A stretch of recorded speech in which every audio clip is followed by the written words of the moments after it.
Hey guys, how's it going? Matthew back here from A Series of Little Efforts, and today I want to talk to you about how to prepare for your first half marathon.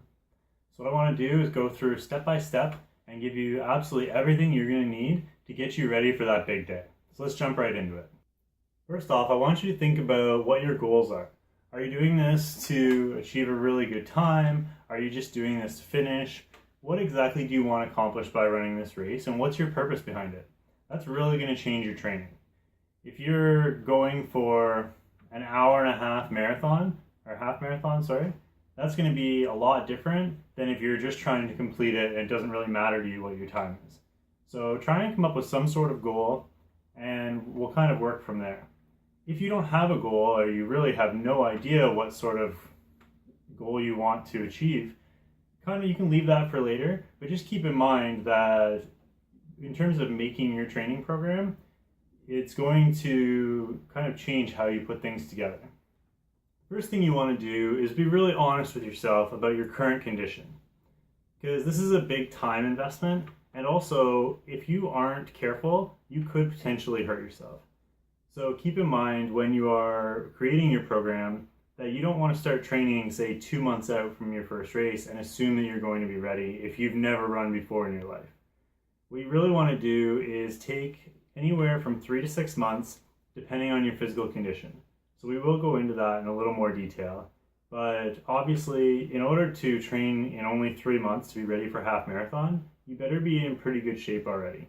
Ideally, you're already running, maybe just short distances and you're trying to extend yourself, or maybe you're just in really good shape already and you already do other endurance events. The 6-month range is kind of the longest period of time that I would recommend. Anything more than that is kind of overkill. Even if you've never run before in your life, I'm definitely confident that you'd be able to run a half marathon within 6 months. First thing I want you to do is think about your shoes. Now, there's many different types of running shoes, but a lot of people that have never run before will just go out in regular everyday shoes and try and run that way. If you do that, that's a definite recipe for disaster. You're going to hurt yourself. Running shoes, I'm going to show some pictures up here. Running shoes are very specifically designed to help you to run properly.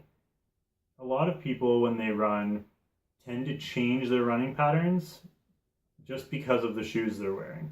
So what I would recommend is going to a running store, whether it be New Balance, Running Free, Running Room, any of those running stores, doesn't really matter. A lot of them, if the person you get that's dealing with you is good, will actually take you and watch you run, see what your gait looks like, tell you whether you're overpronating or underpronating, and recommend shoes specifically to you. If they recommend a shoe in the left-hand aisle that has more support than the shoes in the right-hand aisle, but you're a big fan of the ones in the right-hand aisle because they're pretty colors, please don't go and choose those ones. They're recommending those shoes for a reason, and it's super important that you choose the ones that are good for you. If you're already overpronating and you're taking shoes that are for people that underpronate, this is just going to cause major problems. And over the course of a 5K run, you may not notice it, but if you keep doing this over and over and over, that's how repetitive strain injuries occur. You have to imagine, when you're going for a run, you take approximately 90 strides per minute.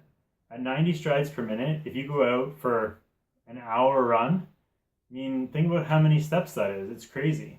And all of a sudden, if you jump into a 2-hour run, that's just so many steps, one after another after another. And if you're landing in a spot that's putting pressure on any of your joints, that's how people get hurt. A lot of people say that running is bad for you because they develop knee pain or back pain or all these problems. The reason they're developing these problems is because they're not running properly. And shoes are a big part in that. If you're wearing the wrong shoes, you're not going to run properly, and you really need to be careful about it. The second thing to do with your shoes is don't wear old shoes. If your shoes are 2-3 years old, it's time for new ones. To be completely honest with you, I buy new shoes every 3 months when I'm running, and this is kind of the bare minimum for me. A lot of people can stretch it out to 6 months, depending how many miles you put in, but you really have to be careful. They do wear out quickly. The difference between a brand new shoe and a worn out shoe is the cushioning inside really squishes down and it becomes like concrete. It gets so hard. When you first get them, you notice, say you get a new pair after wearing a pair for 2 years, and you notice how comfortable they feel. It's supposed to be like that. They're designed like that for a reason, to protect you. So please be careful, and please make sure that you have not only good shoes, but also new shoes as well. And I promise the last thing on shoes is make sure that you don't go out and buy a new pair of shoes right before your race. I know a lot of people get all excited and like, oh, I'll buy a new pair of shoes for the race. Well, guess what? If those shoes are even slightly different than the ones you're used to, all of a sudden you could be slightly tilted out to the side, and that slight tilt is just going to make you use different muscles than you're used to using. And different muscles than you're used to using means you're going to fatigue a lot faster, and all of a sudden you're going to be halfway through the race and you're going to be exhausted and you're not going to be sure why. Also, a lot of times new shoes, if you're not used to them and you go and run a long distance in them, you can get blisters, and you really don't want to be getting a blister 5 kilometers into a 21-kilometer race. Okay, so now that we've got your shoes sorted out, it's time to assess where you're at. The first thing I want to talk about is your running capability. Obviously, if you can't run or you've been running for a long time already, these are two completely different things. So what I would recommend doing is just go out and go for a run and see how long you last. Kind of get a baseline of what you're comfortable with. If you have to, do it on the treadmill so you don't get stuck 3, 4, 5 kilometers away from home. That's the last thing you want to do, is run 5 kilometers away from home and then realize you can't run back. So if you want to, do small loops outside or do it on the treadmill, it doesn't really matter. Just sort of get used to running and see kind of what your baseline is and what you're starting with. Even if you can only run 500 meters or a kilometer, that's fine. Just make sure that you know where you're starting from so you can design some realistic goals for yourself and really program yourself in a proper progression along the way. The next thing you want to do is work on your technique. So when you do go to get those shoes that we were talking about, hopefully the person that's selling you the shoes will give you some sort of advice in terms of your technique. If not, I definitely recommend hiring a professional to take a look at your technique or coach you through it and give you some advice. Again, this is only going to help you if you sort of already know how to run. I'm not going to break down running technique in this video. I will be doing it in another video, but obviously it would take way too long if I go and break down running technique on top of this. If you are interested, definitely check back to the channel later because we will be posting that one as well. The third and fourth things are your flexibility of your hamstrings and the strength of your core. So if these two things are an issue, you're going to have a really hard time with your running and you may potentially hurt yourself. So your hamstrings being really flexible is good. A lot of runners develop tight hamstrings, which makes the problem even worse. If you've seen the other videos that we've talked about posture, if your hamstrings get tight and they're pulling down on the back of your hip all the time, that's really going to put a lot of tension on your lower back. Also, if your core isn't strong, it's going to lead to the same problem because your hips are going to rotate forward, again bringing the hamstrings up higher, which is making them tighter, which again is going to pull on your lower back again. So keep those in mind. Just kind of figure out whether, most people know if they have tight hamstrings or they're flexible. And obviously you'll probably already know if you have a tight core or a weak core or a strong core. So if those are an issue, then just build those into your program as well. Throw in some daily or bi-daily stretching, as well as some core exercises. While we're on the topic of exercise, doing resistance training is really important for runners. A lot of times when you go into the gym for the first time, you have a lot of stabilizer muscles that are really shaky. A lot of people will say they have bad balance. Bad balance is a result of your stabilizers being really weak. So exercising and doing proper workout routines can really help that. The way this results to running is if those stabilizers are really strong and they're firing always in a straight line, you're going to get a lot of forward propulsion. If you're very shaky and all over the place every single time you touch the ground, one, you're going to be weak and could potentially pull something or strain something, but two, you're not going to get all that energy propelling yourself directly straight forward, and that's just not going to be efficient. That's kind of right in line with your running technique. Having those strong muscles in and around your core and in your legs is really going to help you be as efficient as possible, which is your number one goal. So let's move into programming. We've already mentioned that it's going to be 3 to 6 months for this program. So by now, I'm sure you sort of have an idea of whether or not you're in the 3-month range or the 6-month range. So we need to build some sort of program to make sure that we get you there on time. So the first thing we do is start at the race. So hopefully you've already picked a race. Pick one that's not overly hard, close to you ideally. You can travel for your first one if you want to, but I definitely would recommend picking one close to home for your first one. That way you can sleep in your own bed. You don't have to worry about any of that kind of stuff. So you've got a race picked. Now what you need to do is start from the race and trace your way backward. So if your race is, say, I don't know, typically ours here in Canada are in the fall, either the spring or in the fall. So say if we're training for one in the fall and it's in September. So what you want to do is start, say, September 1st, write down that that's your race, and then work your way back. So the first 2 weeks prior to your race are sort of a taper phase. You're not going to be doing really hard training those 2 weeks, so just kind of leave a gap there. So coming before that, you want to get into your build phases, and then before that is going to be building a base. So depending on where you're starting is going to really help you in terms of finding how far back you need to go. So when we talk about building base phases, the build phases are the ones immediately before your taper, and they're going to be the ones where you're really working on getting stronger and faster. The base phases are just building your distance. So say what I like to do anyway is break it up. So if for you, you like to do 3 runs a week, that's great. Try and build in at least 3 phases for your build phases before you get into the taper. That way you have at least 6 to 8 weeks to really get comfortable with the distances in your runs. The important part really though is the base phases. So if you're currently at 1 kilometer and you need to get up to 21, what are you going to do?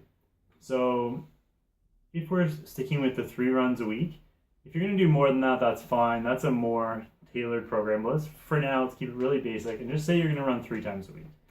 So in the base phase, say base phase 1, you're running 1 kilometer. Do that 3 times in the week, that's fine. You don't have to worry too much about speed work or hill work or distance work when you're that low. Then the next week, you're going to bump it up. Maybe you can do 2.5 kilometers the next week, and then 3 kilometers, and then 4 kilometers, and then 5. And you're going to keep going week by week and progress. Now, that's why you need that extra time from the 3 to 6 months. Hopefully, you can already run more than 1 kilometer if you're just deciding to do it. Say you start with 5K. What I might recommend if you're starting at the 5K range is do one of your runs as a 5K, do one of your runs is a shorter run, so maybe a 3 or 4K, but do it a lot faster than you normally would. Or you can do intervals on the treadmill or outside at a track depending on the weather. And then your 3rd run of the week is going to be a longer run, so you're going to really try and push it. So you're going to go a little slower and maybe do 8K. And then the next week, maybe do 8K for 2 weeks, and then the next week do 10K. And kind of build your way up. You don't need to get all the way up to 21. I actually would not recommend doing that. Maybe slowly build up to that 16, 17, maybe even 18 kilometer range, and that should be fine. So if you're starting at 5, and say by your 2nd week you're doing 8, I mean, you're really almost halfway there already. So don't progress too slow, but also don't try and say, okay, well, I did 5K this week, I'm going to do 10K next week, because your body's just not going to be ready for it.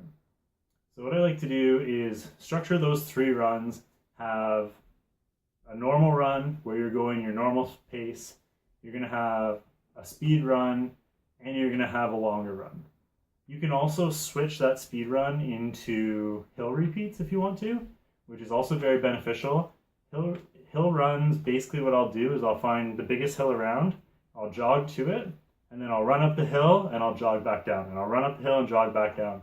And I'll do 3 or 4 repeats, and then the next week I'll do 4 or 5 repeats and keep progressing like that. Basically, hill repeats are used as sort of like a resistance training for runners. So obviously you're not going to be carrying weights when you run. So doing hills is the same thing. Putting yourself up on that incline, if you've ever used a treadmill, that's what makes it a lot more difficult. So it's literally like doing a resistance workout for runners. And we're hitting all the specific muscles, which is great. One of the runner's favorite sayings is you can train for flats on the hills, but you can't train for hills on the flats. So basically what that means is when you're doing your hill runs, it's going to help you either on hills or on flat ground. But if you only train on flat courses or do your runs on a flat surface, if you hit a hill, you're going to be exhausted and you're never going to make it. So really make sure you incorporate some hill training in there, whether you do that specifically every week or whether you alternate it with your speed runs is up to you. So the next thing I want to talk about is rest. Rest is a big issue when it comes to running because a lot of people will overdo it. Whether they're doing too many runs or they're doing too many long runs or they're just doing all their runs back to back to back, or even maybe they did their long run in the evening and then the next morning they try and go out and run again because they hadn't got their next run in for the week. What you really need to do is plan all this out. So when you're doing your planning, your initial big plan, try and make sure that you schedule out the little workouts as well. If you come into a week and say, wow, I'm really busy Monday, Tuesday, Wednesday, Thursday, and then I have Friday, Saturday, Sunday off, you don't want to go and run only Friday, Saturday, Sunday. So maybe try and get one of the easier workouts in early. So say on Monday or Tuesday, get up half an hour early and do your 5K run or do your speed work in the morning. Or if you have to, do it on your lunch break or something, just to make sure you get it in. And then maybe on Friday you can do your long run and then take a day off Saturday and then do your hill run on Sunday. So doing this is really going to make sure that you don't have too difficult of runs back to back. Remember that these programs are obviously for beginners. Seasoned runners, their programs are a lot more intricate and a lot more detailed to them. But this is just kind of a basics program just to kind of get you to that first half marathon. The other thing you want to do is make sure you schedule in your rest. So yeah, you're building up those long distances, but if your body is starting to get fatigued, I mean, feel free to take a week where you kind of dial it back a little bit. Say you get up to 16K and the following week, you're just exhausted and your body just doesn't feel like running that week. Maybe just dial it back and do 2 or 3 smaller runs and don't do your long run that week. Maybe do some more speed work.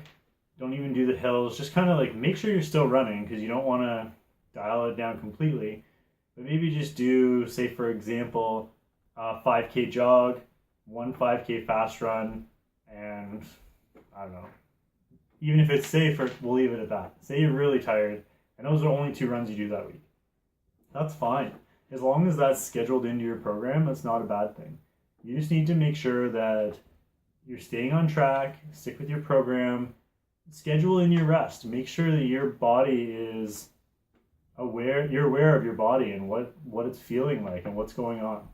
If you're still doing your stretches and your core is strong and your legs are strong, you'll be fine. You just have to trust the process and trust that, if you go through the steps one by one, you're going to make it to your goal. Final thing I want to talk about is diet. A lot of runners that I've talked to anyway have said they run so that they can eat whatever they want. And that's fine if that's what you're doing it for. But if you're really trying to train for your first half marathon, it's super important that you eat properly. You have to think of your body as a machine. If you go put garbage in your gas tank of your car, what's going to happen? It's going to stop running. And the same thing with your body. If you don't take care of yourself, your body's just not going to recover as quickly, especially when you get up in those longer runs. You need those proper foods to replenish all your energy stores You need the proteins to come in and heal up all the muscles because you need everything to regenerate. And you need enough water to replace all the fluids that you've lost from all the sweat that you've been losing as well. Refueling your body and treating it as a machine is super important. If you start thinking about eating as refueling instead of just enjoying what you're doing and just eating whatever you want, it'll definitely help you not only run faster, but it'll help you recover faster and really be able to enjoy yourself a lot more as well. Just to be safe, I do want to mention that I do recommend everybody go consult with a health professional first. Go see your doctor and just make sure that you're healthy enough to do this. Secondly, I do recommend also getting a coach or a professional to help you out and really make sure that one, your technique is on, and two, that your program is on as well. It can be very difficult to create programs and work on your own technique without somebody watching you. So both of those things are super important. If you do have any questions, please leave them in the comment section down below. If you are interested in online coaching, we do offer that here at A Series of Little Efforts as well. Just email me. Email is right here. Take step 1 at aseriesoflittleefforts.com and we'll help you out as best we can. So I hope you guys enjoyed the video. I hope you learned something. If you did, please smash that like button and subscribe as well for more videos. And we'll see you all soon with another great video, guys. Take care. Have a great day.